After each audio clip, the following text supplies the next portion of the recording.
city leaders are now turning their attention to improving public safety on multiple fronts. After 4 years as Cahokia Heights Director of Emergency Services, Mark Jackson says he's learned an important lesson. To go where you've never been, you have to do what you've never done. I say, for instance, the Centerville Township. I thought that it was supposed to be dissolved when the city merged, correct? That's my assumption. We have a former mayor running in that position uncontested, but it has a lot to do with the funds that are being dealt with administratively. So that's the gatekeeper. There's a gatekeeper, just like when you call a business or when you call a bank, you got to speak to the gatekeeper. And we got nonprofit organizations around here that will offer us resources and offer us help as well. However, a lot of those opportunities will be denied or they don't get offered. If you were to dissolving that board, we would have to put in a referendum, and it has to be voted on. Only in a crisis or if there's found with mismanagement or something that was inconsistent, we'll be able to make that change. That's an implementation of that Constitution.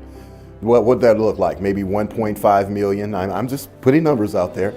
Just for those pay wages for the person that is the supervisor, for the trustees. Man, we're not even calculating all of the money that we lose off of the opportunity that could assist us. If you were to dissolve that, what it would look like? I mean, we don't have enough police officers. I believe that maybe that account for 12 new police officers. I'm just putting numbers out there, Friday evening, the city will swear in Dr. Thomas Trice as the new chief of police, and he's already vowing to add as many as 15 new officers and 3 SROs. I want to be able to get as many youth programs invested within the police. I want the police direct involvement. I don't only want the police to get paid for doing their job. I want police to get paid for putting in their service outside of their job with their children. Because outside with these children out here, because they sacrifice a lot of their time away from their families as well. And like I said, it has to be an attractive situation for them. So they got my full support. We're going to work diligently with the school districts and get inside the schools. We're going to go as low as the 6th grade. You heard the mayor talk about 12 years old. That is the target group.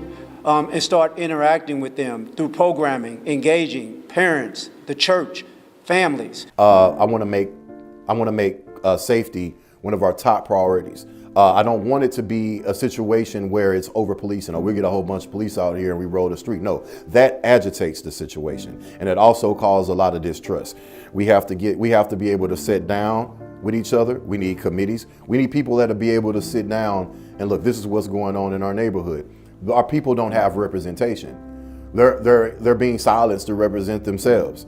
I think that we have to sit down and we have to think about these things first. Come together as a family. Because that's the group, and start interacting with them through programming, engaging parents, the church, families. Principle that I grew up on, come together as a family. We sit down and we talk about these things that happen.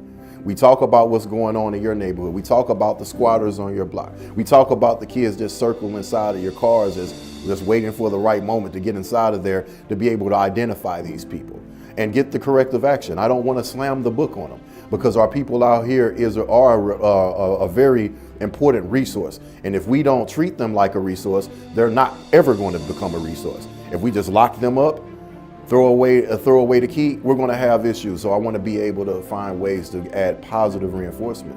We look into criminology on every level. If you look into every aspect of criminology, every disparity that causes crime, from injustices, from racism, from colorblind racism, all of these things lock us down and keep us in chains within our own mind. We have to be aware of that structure, and being aware of that structure means that we got to fight for what's right. With that in mind, Mayor Curtis McCall sent this message to parents who allowed their kids to roam the streets. We will hold you accountable